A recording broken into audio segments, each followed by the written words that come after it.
everyone. You're watching Eagle News America. I'm Thomas I. Lightness, broadcasting from our studio in Edmonton, Canada. It's Monday, March the 8th, 2021. On this side of the world, and a good Tuesday morning to our viewers in the Philippines on the other side of the world. Also, International Women's Day, and we'll have more on that later in the program. In the news, we have updates from several of our correspondents across North and Central America. Andre Lajoie in Ottawa, Ontario, reports about Health Canada authorizing the use of the Janssen COVID-19 vaccine. Eliza Gonzalez-Manglicmot in Washington, D.C. President Joe Biden issues an executive order establishing the White House Gender Policy Council. Alfred Asenas in Honolulu lets us tag along on a drive-through COVID-19 vaccination clinic in Hawaii. Joy Ann Andrus in Uniondale, New York, reports that restaurants located outside of New York City will be allowed to increase their indoor capacity to 75%. Arlene Ocampo in Fort Washington, Maryland. Maryland aggressively expanding mass vaccination sites. Anna Cui in Las Vegas reports that shows are returning to that city. As well, Nevada is updating its reopening plans. Alan Bassa Lehigh takes us on a blood drive to Los Angeles. And for EBC Sports, Tenny Sumagi reports on the WNBA. EBC friend Ethel Constantino shares with us some tips on how to prepare our pantry in case of a natural disaster. And for a special treat, El Marie Gonzalez in Mississippi shares with us her recipe for spring rolls or lumpiang Shanghai. Our coverage begins now. A small step to normalcy. The U.S. Centers for Disease Control says people who have been vaccinated against COVID-19 can take off their masks when they're around others who have been immunized. And CDC Director Rachel Walensky says guidelines have been loosened for visits with those who have not been vaccinated. CDC recommends that fully vaccinated people can visit with unvaccinated people from one other household, indoors, without wearing masks or physical distancing, as long as the unvaccinated people and any unvaccinated members of their household are not at high risk for severe COVID-19 disease. As well, anyone who's been immunized that comes into contact with an infected person won't have to be tested or quarantined unless they live in a congregate setting like a nursing home or a correctional facility. The recommendations come as several states move to reopen schools and businesses amid a drop in cases. People are considered fully vaccinated 2 weeks after their second dose in a 2-dose series. That would be like the Pfizer or Moderna vaccines, or 2 weeks after the single-dose vaccine like the Johnson & Johnson. Meanwhile, President Joe Biden will be talking to the nation during prime time on Thursday. White House Press Secretary Jen Psaki says the president wants to talk about the pandemic. The president will deliver his first primetime address to commemorate the one-year anniversary of the COVID-19 shutdown on Thursday. He will discuss the many sacrifices of the American people have made over the last year and the grave loss communities and families across the country have suffered. The president will look forward, highlighting the role of Americans that Americans will play in beating the virus and moving the country toward getting back to normal. Let's look now at the COVID-19 numbers provided by the Corona Resource Center of Johns Hopkins University in Medicine. As of 6 p.m. Eastern Time today, the number of cases of COVID-19 reported worldwide now more than 117,045,000. Top 3 on the list of countries with recorded cases: the United States, more than 29 million; India, more than 11.2 million; Brazil, more than 11 million. But sadly, more than 2,597,000 lives worldwide have been lost to this virus. Top 3 countries with the most number of COVID-19 related deaths: the United States, more than 525,000; Brazil, more than 265,000; and Mexico, more than 190,000 people have died from the infection.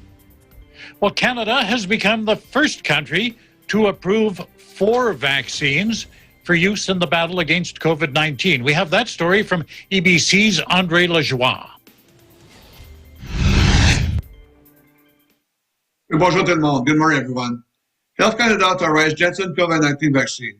Today, Health Canada authorized the COVID-19 vaccine manufactured by Janssen. Health Canada received an application from Janssen for authorization of its COVID-19 vaccine on November 30th, 2020. After a thorough independent review of the evidence, the department has determined that the vaccine meets Canada's strengthened safety, efficacy, and quality requirements. The Janssen vaccine is the first single-dose COVID-19 vaccine to be authorized in Canada and can be stored and transported at a refrigerated temperature from 2 to 8 Celsius for at least 3 months, facilitating distribution across the country. The terms and conditions of the Janssen vaccine authorization requires the manufacturer to continue providing information to Health Canada on the safety, efficacy, and quality of the vaccine to ensure the benefits of the vaccine continue to be demonstrated through market use.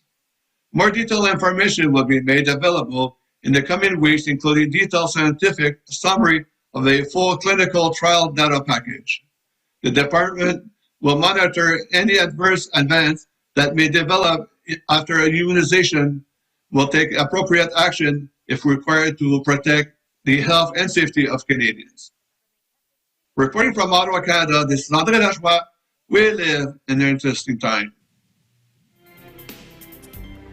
In other news, jury selection in that trial of that white Minneapolis police officer accused of killing George Floyd has been delayed. Now, you recall that Floyd was the black man whose dying breaths were captured on video. As protesters gathered near a heavily guarded Minneapolis courthouse this morning, Judge Peter Cahill ordered jury selection delayed until at least tomorrow. Prosecutors want the delay until an appeal court rules on whether a third-degree murder charge can be reinstated against Chauvin. The 44-year-old cop is already facing second-degree murder and manslaughter charges for Floyd's death. That was last May 25th. Chauvin has been free on bail. He was arrested and fired from the police force after he was seen on the video with his knee on Floyd's neck for nearly 9 minutes. Floyd's death sparked months of sometimes violent protests against racism, injustice, and police brutality. It's unlikely the Queen or any of the other royals in Britain are amused today.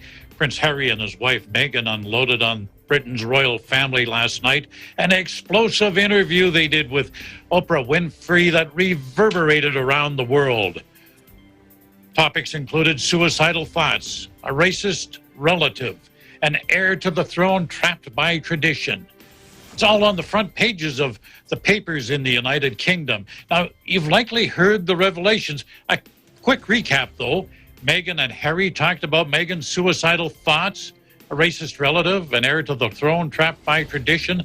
Harry described the feeling of being really let down by his father. His father's Prince Charles, of course. He had stopped taking Harry's phone calls for a time. Now, Meghan's a mixed race, former TV actress. She described herself as naively unprepared for life in the pressure cooker of the royal family. But she said she was denied help for a mental health crisis. She was targeted by lies in an incident involving her sister-in-law. And there was even official concern about the skin color of her unborn son. People on the streets in London had mixed reactions to the interview. I think it's good because there's so much of a shroud of secrecy around the royal family, I think. What they're saying confirms a lot of what I already thought, and I think a lot of what happens behind there. And I think it needed to come out sooner rather than later, really. I'm American, Luce is English too, and I know we've had a little bit of comments as far as our relationship goes, so it didn't surprise me that they had that kind of, backlash against the relationship, especially with her being mixed race. But it's sad. Really, I think if they've gone, they should just go. They don't want to be in the public light. Stop promoting yourself. Do you know what I mean? It's just ridiculous. It does certainly seem to be a contradiction in terms of stepping away from the limelight, but then seeking global interviews. The anti-monarchy group Republic said the revelations show the institution of the monarchy is rotten to the core. UK Prime Minister Boris Johnson reacted briefly after the interview aired. The best thing I can say is that I've always had the highest admiration for the Queen and the unifying role that she plays in our country and across the Commonwealth. And as for the rest, all other matters to do with the royal family, I've spent a long time now not commenting on royal family matters, and I don't intend to depart from that. Well, what are the public opinion polls saying about it? One poll done after the interview showed that 47%, this is in Britain now, 47% thought the couple's interview was inappropriate, while 21% were okay with it. In Singapore, they're building solar panel farms in the ocean. You see, land is scarce in the city-state, but the prosperous financial hub is among the biggest per capita carbon dioxide emitters in Asia. Renewable energy is a challenge for the country. You know, it has no rivers, so they can't generate hydroelectricity. The wind is not strong enough to drive power turbines. There's very little land left to accommodate solar panels. Engineer Sean Tan says, well, the next logical place to look was off the coastline of Singapore. Yes, we are constantly looking at more available area in Singapore. Unfortunately, the sea area are mostly congested. So we are looking at all those dead sea spaces that is not utilized or have no future utilization plan. Now, these are huge projects. One of them has 13,000 panels anchored to the seabed, and it can produce 5 megawatts of electricity. Well, how much is that? Enough to power 1,400 apartments for an entire year. Well, how do you relieve stress from being bored or, cooped up because of the pandemic or, stress of any kind? This is how the gorillas at the Toronto Zoo relaxed. Last week, they had a bubble party. Zookeepers say the bubbles gave the primates a novel sensory experience. Look at that. They're just having a great time there. They say that's important for them to maintain their psychological health. It also gave the primates an opportunity for interaction with each other. Let's just sit back and take a minute to enjoy their play out there. This is truly amazing, the Toronto Zoo. Perhaps this is something that we could try in the Eagle Newsroom on a stressful day. Up next, we have stories from Washington, D.C., Honolulu, Hawaii, and Uniondale, New York. Eagle News America continues. Events happen around us all the time, in our community, in our country, around the world. Events that affect people, move communities, or simply inspire us. Interesting events that people need to know. In these interesting times, we continue to be a competent partner in delivering news about these events. Fast, accurate, balanced. Eagle News, because we live in interesting times.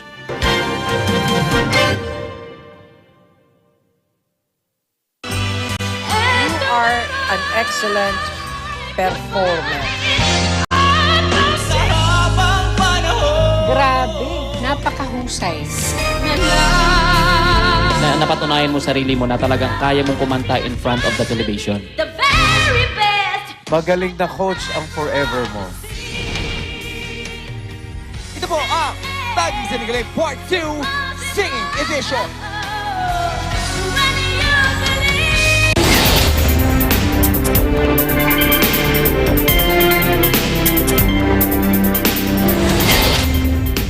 You're watching Eagle News America. I'm Thomas I. Likeness.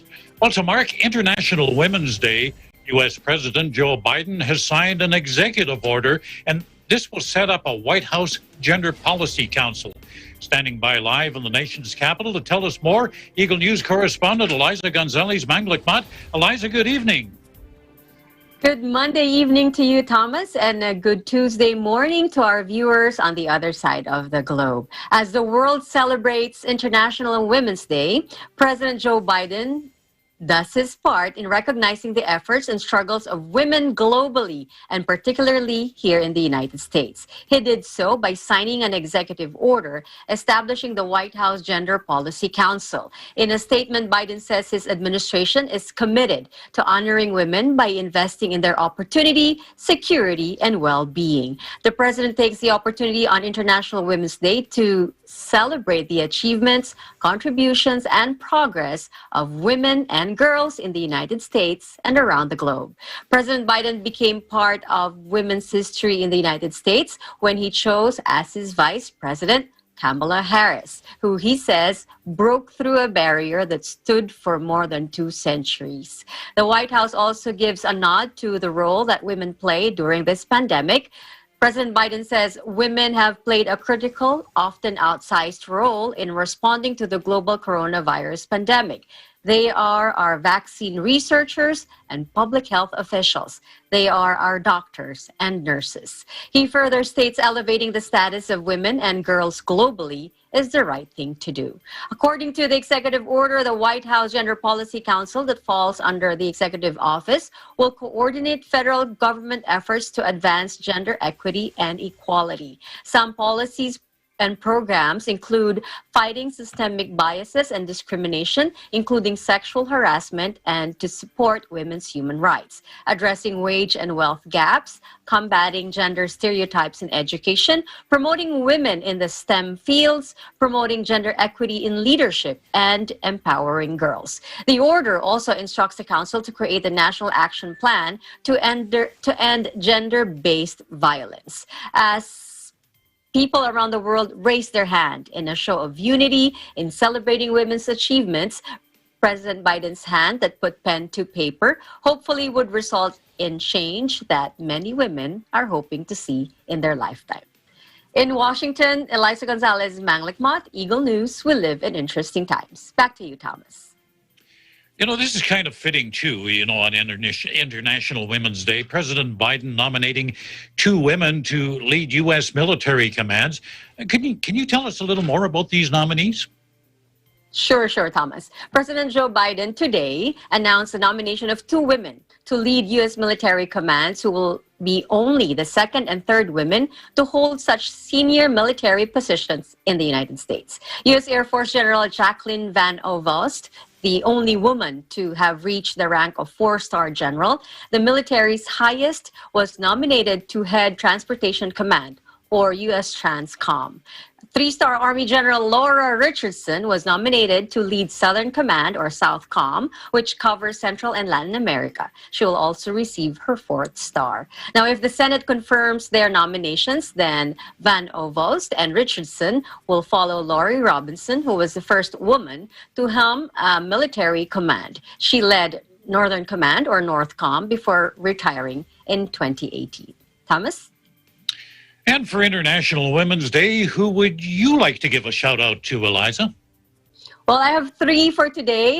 They are women inventors. First is Margaret Knight, who invented the flat-bottom paper bag. Mary Anderson, she invented windshield wipers. And Dr. Shirley Ann Jackson, who invented call waiting and caller ID, which she said, Thomas, put an end to the good time brought by prank calling people. We had so much fun making prank calls because nobody knew. That was Can't do that now. my misspent childhood there. Thank you for joining us, Eliza, and do stay safe. You too, Thomas. To Hawaii now, where EBC's Alfred Asenas takes us for a drive. The destination? A drive-through vaccination clinic. Our journey to the vaccine actually began a couple of weeks prior by going online to set up an appointment, as walk-ins are not yet available at this time. On the day of our appointment, we drove up to the check-in point to make sure our names were on the list before proceeding further. So I'm taking my first dose of the COVID-19 vaccine today here in Central Oahu. We'll see how this works. And guess who else is with me? That's right. The rest of the team. So we'll see what happens after this. So the only way to find out the effects of this shot is to just go through the motion and figure it out for myself. So here we go. Relax your arm for me. All right, I gotta relax the arm, just like as if I were taking a flu shot. Nothing to it. Just just focus on my talking. And there you go. I'm done. One of two anyway. Thank you. Not surprisingly, some of us react differently to needles altogether. How do you feel? All right. I know, I just don't like shots. I know, but you're not gonna feel any no, Band-Aid? Do you want a Band-Aid? Thank you. Here we go. See, barely, right? Yeah. So we're approaching the front part of the waiting area after we took our first COVID-19 shots. If you see the smudge kind of on my windshield, it says 11:09. Actually, if you read it from the other side, that's the time we're allowed to drive off.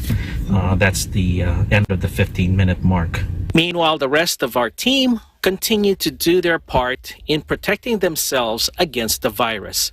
Reporting from Honolulu, Hawaii, Alfred Asenas, Eagle News. We live in interesting times. He didn't tell us whether he went for drive-through fast food after that. Well, this should put a smile on the faces of people who own restaurants in New York State. EBC's Joyanne Andres tells us that eateries located outside of New York City will be allowed to serve more customers. In yesterday's briefing, Governor Cuomo said that New York reached the lowest numbers of one-day deaths, hospitalizations, and ICU patients since December 9 of last year. With the decrease of these numbers and increase in vaccine production and distribution, he announced the new 75% indoor capacity increase for restaurants outside of New York City. This will be implemented statewide on Friday, March 19th. New York City restaurants will remain at 35% indoor capacity. The numbers are down. When the numbers are down, we adjust the economic reopening valve. New York on March 19th, same day Connecticut goes to 100. Restaurants outside of New York City, which have been at 50%, will now go to 75%. That is everywhere outside of New York City. That is all very good news. It's not just good news for the restaurant owners. Remember, you have a lot of restaurants. There are a lot of jobs. There are a lot of suppliers. So we'll go to 75%. We also think that 75% is what the consumer is ready for. Today's vaccination update. 89% of first doses were administered. New York received 4,227,090 first doses. 3,746,905 were administered. With the addition of the 24-hour vaccination sites, Governor Cuomo said they were worried that nobody would want to get a vaccine in the middle of the night. After opening, these slots were filled within 6 or 7 hours. Today's updates of the numbers. Of the 146,456 tests reported yesterday, 5,309 were positive. Total hospitalizations are at 4,830. Sadly, there were 64 COVID fatalities yesterday. In Uniondale, New York, Joyanne Andres, Eagle News. We live in interesting times. Back to you. Still to come, we have stories from Fort Washington, Maryland, Las Vegas, Nevada, and Los Angeles, California. This is Eagle News America.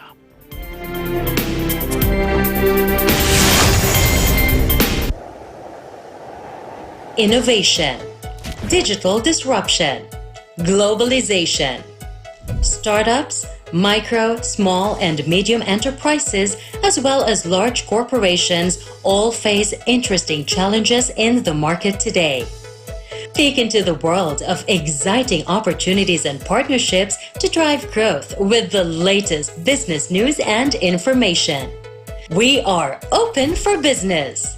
Your weekly dose of entrepreneurial inspiration to update you on the latest developments in the world of business. Get up close and personal with CEOs and thought leaders to help you discover valuable insights. Sharpen your instincts for smart decision making with the latest markets and economic trends, disruptive ideas, global innovation, social entrepreneurship, and other leading-edge business ideas. Join the conversations to create a more vibrant environment for entrepreneurship. Catch Open for Business, from vision to action.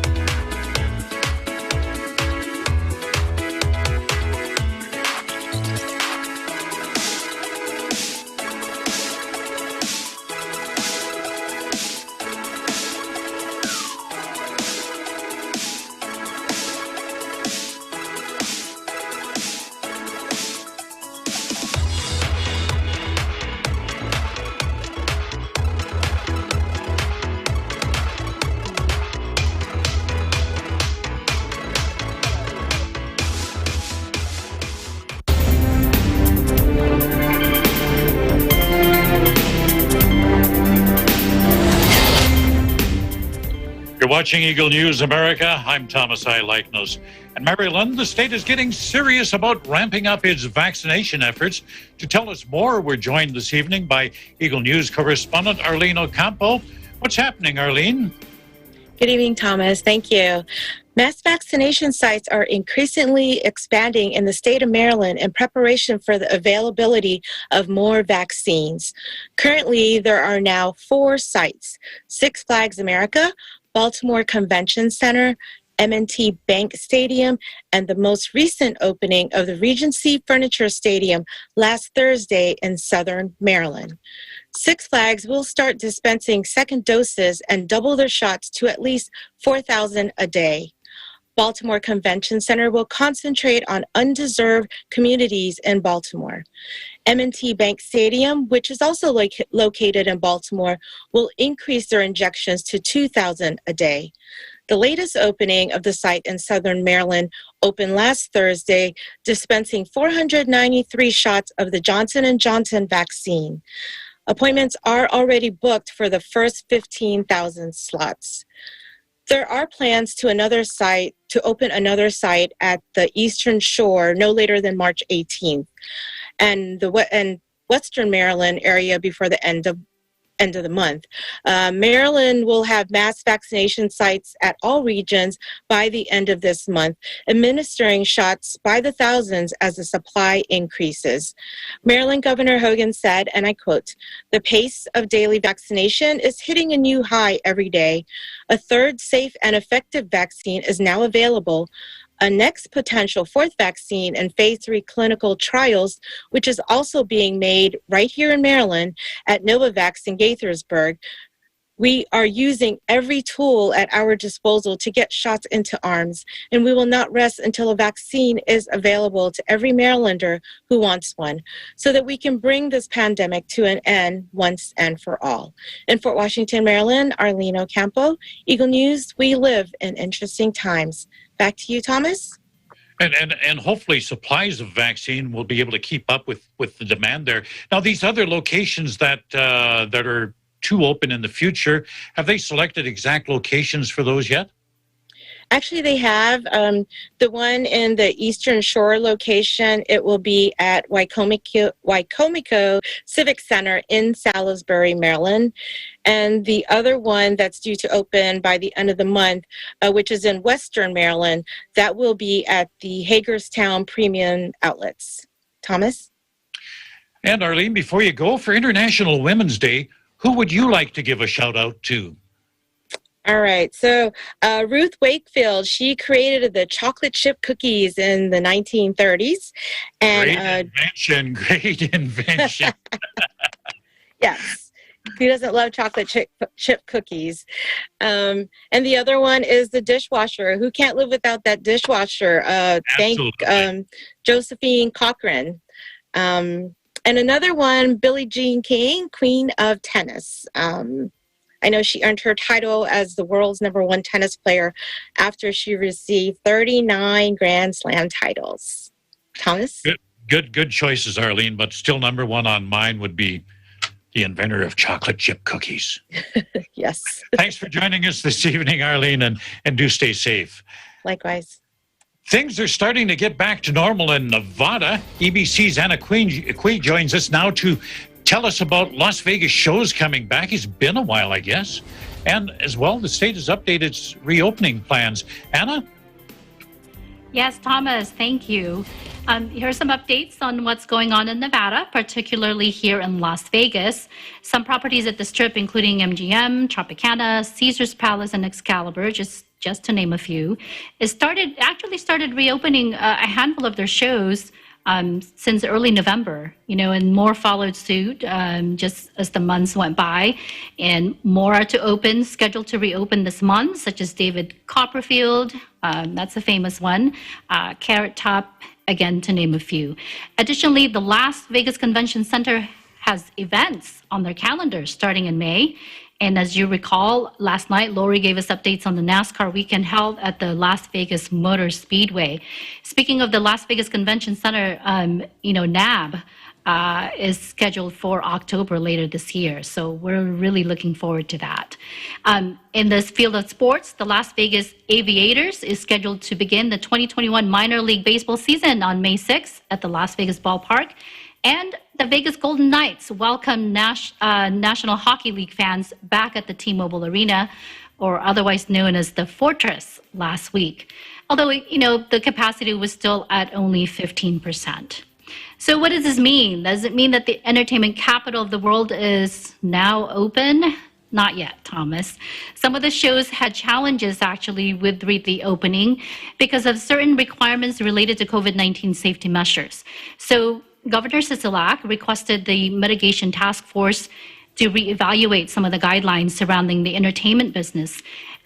Originally, they required 25-foot distance between performers and audience members. So, some of the shows with the smaller stage, they couldn't accommodate that. So the medical experts from the task force submitted new recommendations, which include a minimum distance of at least 6 feet for all live entertainment and performances, only if performers wear a mask or face covering at all times throughout the show, or a minimum of distance of at least 12 feet if the performers are unmasked or, needing to intermittently remove their mask during the show. In addition, public health advisors also strongly urge performers to participate in regular COVID-19 testing. These recommendations have been accepted and updated in Emergency Directive number 40, signed Friday by Governor Sisolak, and became effective immediately. But more changes are anticipated, Thomas, as the state on Thursday released initial guidance detailing the transition of certain mitigation measures to local authority. All this time during the emergency period, the directives have always come from the governor's office. But Governor Sisolak rolled out Nevada's Roadmap to Recovery Safe Reopening Plan last month, which outlines the transition to local authority using the phased-in approach starting May 1, 2021, at the earliest. In a release statement, Governor Sisolak stated that as a former longtime local elected official, he knows how unique local communities are, and how much faith is placed in them, in the local leadership.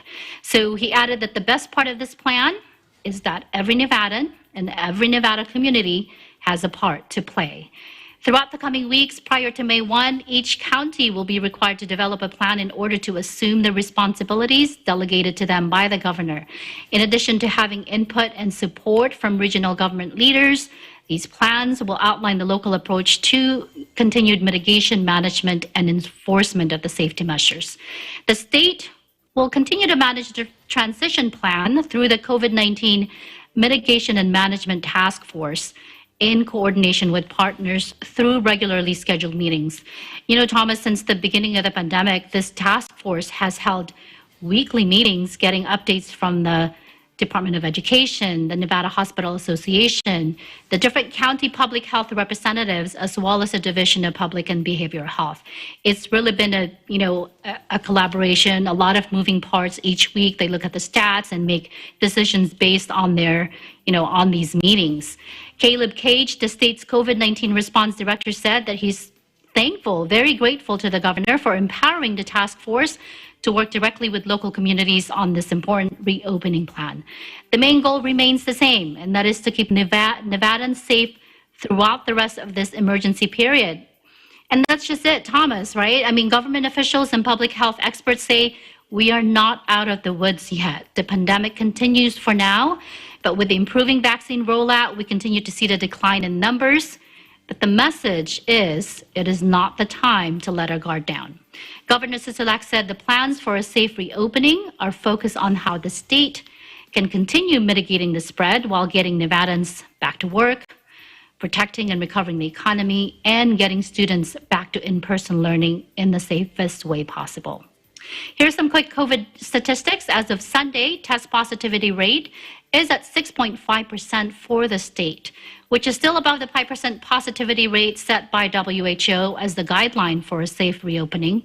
And over 801,000 total doses of the COVID-19 vaccines are reported to have been administered in the state, over 282,000 receiving 2 doses. Overall, Thomas, those numbers show about 25% of the state's total population has already received either 1 or 2 doses.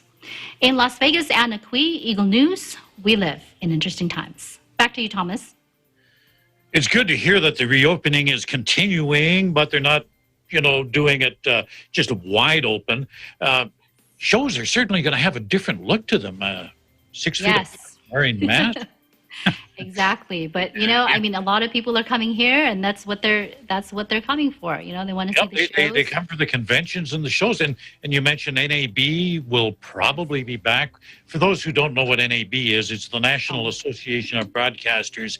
It's a huge convention, and it attracts people from around the world. And actually, the reason they hold it in Vegas is there isn't another place in the world that has enough convention space, enough hotel space to accommodate all of the people that attend. Just an amazing show. Before you go, a couple of questions for you. First of all, vaccines. How's the rollout progressing in Las Vegas?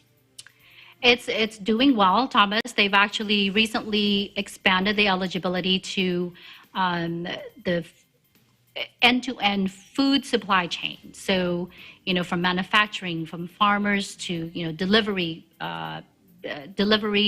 to including, DoorDash workers. They've expanded to that group.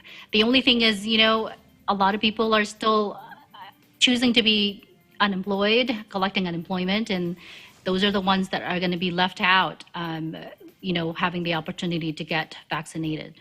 Thomas? Any word on supplies? Is there enough? Yes, actually, yes, the vaccine supply by show of availability and appointments, because I've, would go in there at least every other day, and I've been able to actually make appointments for patients and, friends same day now, where before the appointments are allotted every 2 days. So now there's more appointments available. So for International Women's Day, Anna, who would you like to give a shout out to this evening? Well, I would like to give a shout out to Betty Nesmith Graham. She invented the liquid paper. Well, now it's evolved to a correction tape. I always have one in my purse, Thomas. You still use a typewriter? Because it doesn't work well on a computer screen. I tried it. I'm still trying to get that stuff off. Yeah. And then somebody said, just use the backspace key. Take care, Anna. Thanks for joining us this evening. Thank you, Thomas. One health need that never goes away is the demand for blood and for blood products. BBC's Ellen Basayahe tells us about a blood drive in Los Angeles organized by the Church of Christ.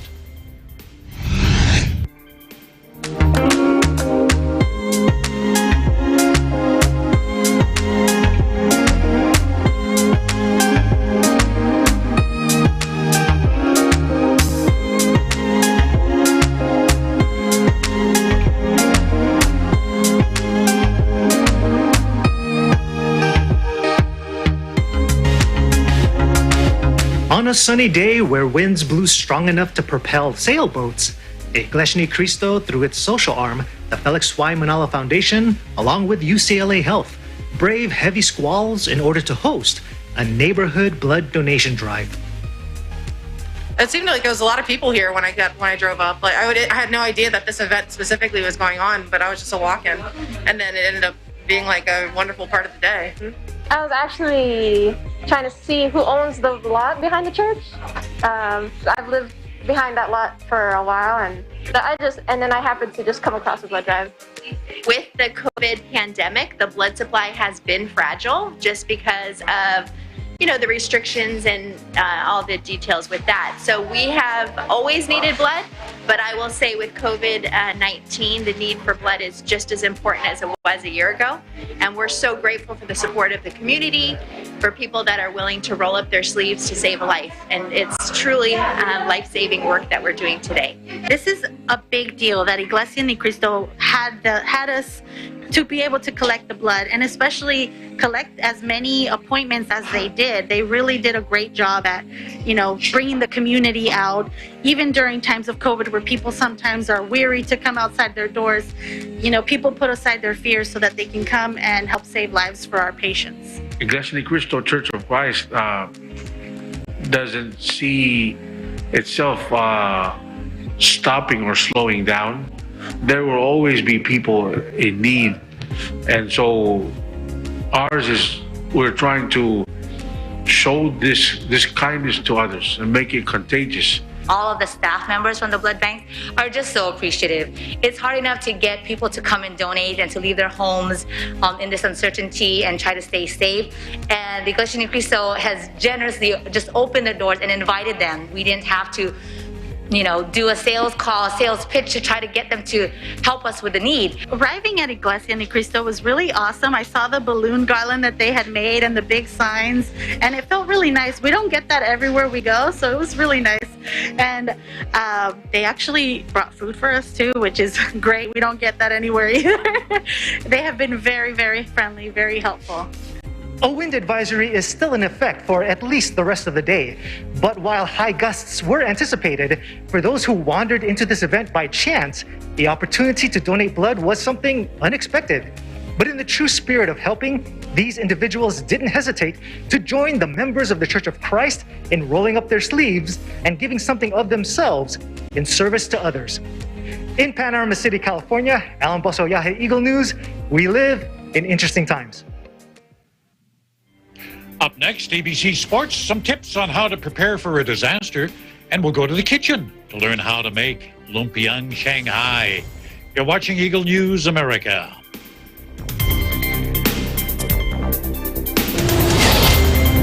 Hey there, Arnie Aquino here at Hatley Castle, one of the filming locations for the X-Men series. Don't forget to tune in to Digital Nest only on Net25.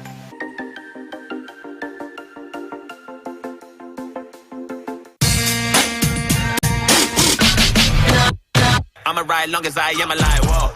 Word up, no rap, no crap, your boy. Bakit para tayong nasa monthly finals na pa-semis na? Ba't ganon? Grabe. Lahat ng ginawa ninyo parang hindi kayo nagko-compete. Kung sino man nanalo ngayon, good luck talaga. Samahan niyo po kami as we once again make Cindy the dance floor on fire. Dito lamang po yan sa Tagisan ng Galing Part 2 Dance Edition.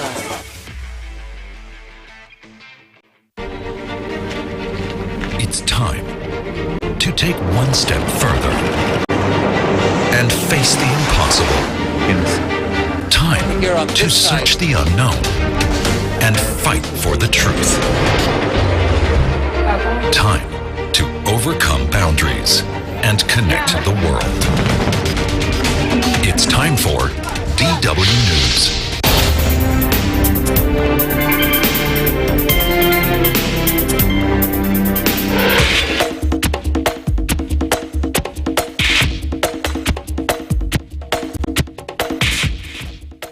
ABC's Tenny Samagi tells us about the Ogwumika sisters, Becca and Chiny. They continue their WNBA journey with the LA Sparks. Rarely do we see siblings play on the same team in sports. But for Nneka and Chiney Ogwumike, their journey in the WNBA continues together as they signed a multi-year deal with the LA Sparks. You know, Chiney is, she's acrobatic in a lot of ways. You know, she juggles so much and she pours her whole self into it. And I think you make an excellent point. You know, she's basically a household name off the court as it pertains to her second job. But I really just want to contribute to her enjoying being on the court, her having fun. And when she's in that space of just enjoying the game, that's when Chiney's playing the best, you know? And I hope that I can really kind of run it back from our Stanford days. And I look forward to milestones with my sister that maybe have never been done before. So I'm excited about that. And I also know that she's going to step up to the challenge. You know, she has this loyalty to family that brings a beast out of her. And I'm looking forward to that. Nneka is just Nneka. You know, she's a natural born leader. And I am most qualified to say that because she's led me ever since I've taken my first breath of life. And I continue to, you know, have fun riding her coattails and following my big sis through every step of the way. And so I don't think anything will change. That's the beauty of Nneka. She leads on the court, she goes hard every possession on both ends. And she leads off the court, you know, trying to her best to elevate and uplift and continuing to, you know, push boundaries when it comes to our league, our players as a whole. And so that's the one thing that has, like, you know, it's probably the easiest answer here because you're going to get the same Nneka. And I am excited to help be a part of a team that'll allow her to continue to shine. The Ogwumike sisters are also leaders off the court. Nneka currently serves as the president of the WNBA Players Association, while Chiney is seen on television and radio doing her sports analysis for ESPN. In New York, Tenny Samagi, Eagle News, we live in interesting times. Are you prepared if disaster strikes your community? ABC friend Ethel Constantino tells us how we can make sure that we're ready to handle a calamity. Hi everyone! From Raleigh, North Carolina, I'm Ethel Constantino. Severe weather like ice storms and hurricanes can strike all of a sudden, causing the loss of power and water. So it's always good to be prepared. Today, we are going to the store to get some of the basic supplies that you can prepare before the next storm. Let's go!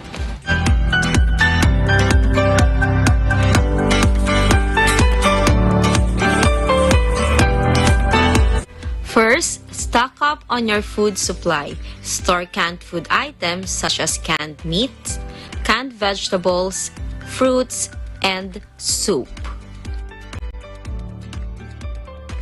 Also, stock up on bread. Choose the ones with the latest expiration date.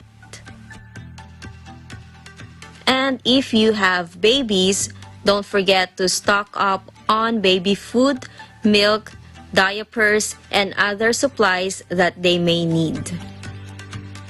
And you need to store water. According to FEMA or the Federal Emergency Management Agency, store at least 1 gallon per person per day. And if you have pets, also store food and water for them. Another important supply that you have to prepare is medication. Make sure that you have an ample supply of prescription as well as non-prescription medicines, especially the basic ones for headaches, fevers, and stomach aches.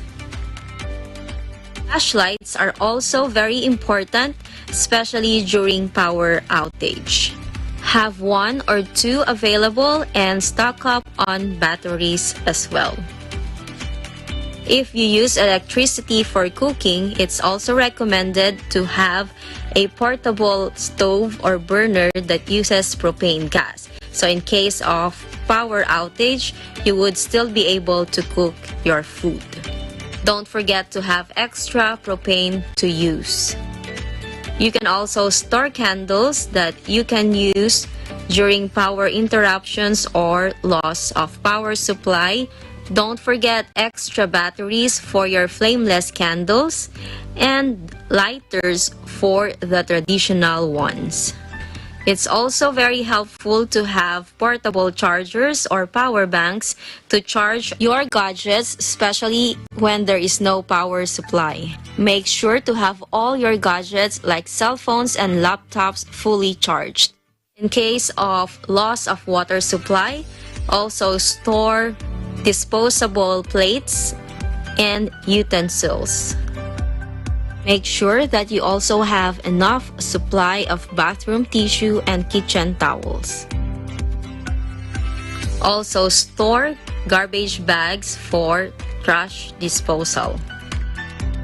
Another important reminder is to fill up the tank of all your cars before a storm, just in case you need to move or evacuate.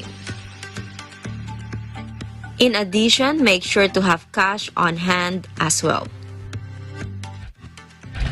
I hope I was able to help you prepare. May you all continue to stay safe. In Raleigh, North Carolina, this is Ethel Constantino, Eagle News. We live in interesting times. A lot of good information there, but like insurance, it's something we hope we never have to use.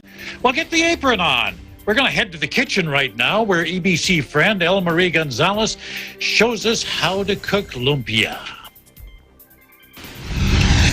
Hello, I'm El Marie and welcome to my kitchen. Today I will show you my version of the popular Filipino egg roll, Lumpiang Shanghai, made with pork and vegetables. Let's begin.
enjoy this recipe of lumpiang Shanghai in South Haven, Mississippi, I am Elmarie Gonzalez. We'll live in interesting times.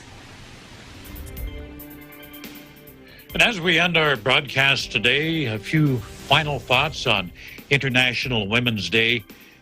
The big drive for women's rights, at least in this time, I think began back in the 1970s. Y'all might recall the de facto theme song. It was done by Helen Reddy, I Am Woman.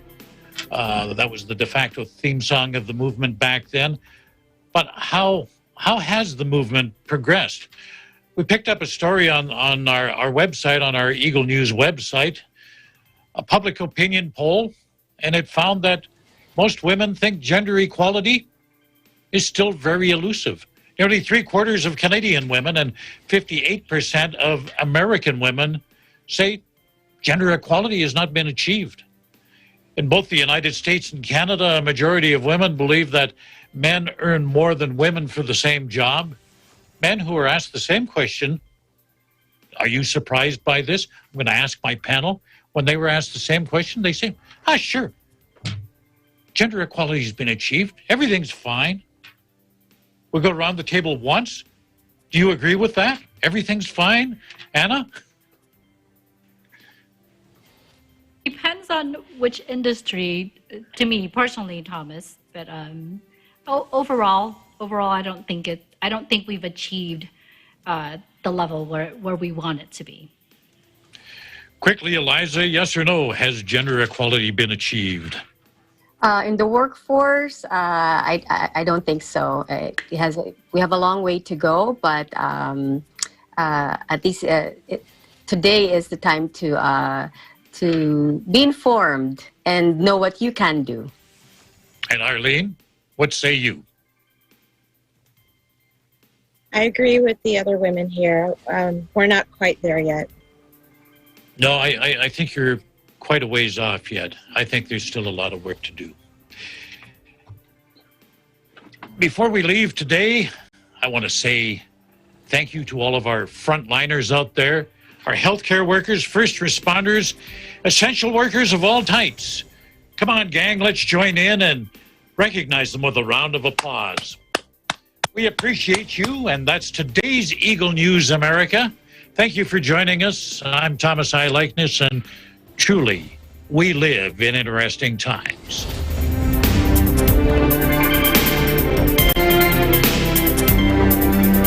Start up your weekday mornings with edutainment, news, and information kasama ang inyong paboritong Net25 shows. Samahan ang inyong paboritong morning barkada sa Pambansang Almusal at 5 a.m.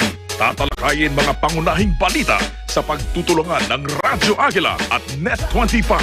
Samahan si Weng de la Fuente sa Balitalakayan, 7 a.m. Saganang Mamamayan at 8 a.m. NHK World at 9 a.m. Eagle News International at 10 a.m. At mga balitang dapat niyong malaman mula sa Agila, Pilipinas at 11 a.m. This is your morning startup every weekday mornings only here on Net25. Tayong mga Filipino, likas na palabati. Sanay rin tayong makipagkamay. Pero dahil na rin sa COVID pandemic, isinusulong ang pagbati na hindi na kailangan pang makipagkamay. Ang pambansang pagbati. Ito ay ang pagdampi ng kanang palad sa gitnang bahagi ng dibdib, kasabay ng bahagyang pagyukod ng ulo o paibabang tingin, at pagsambit ng mga salitang nagpapahayag ng pagbati, paggalang o pagpupugay. Pagkatapos nito ay ang pag-angat ng ulo ng nakangiti at nakatingin sa mata ng pinabati. Pambansang pagbati. Pagpapakita ng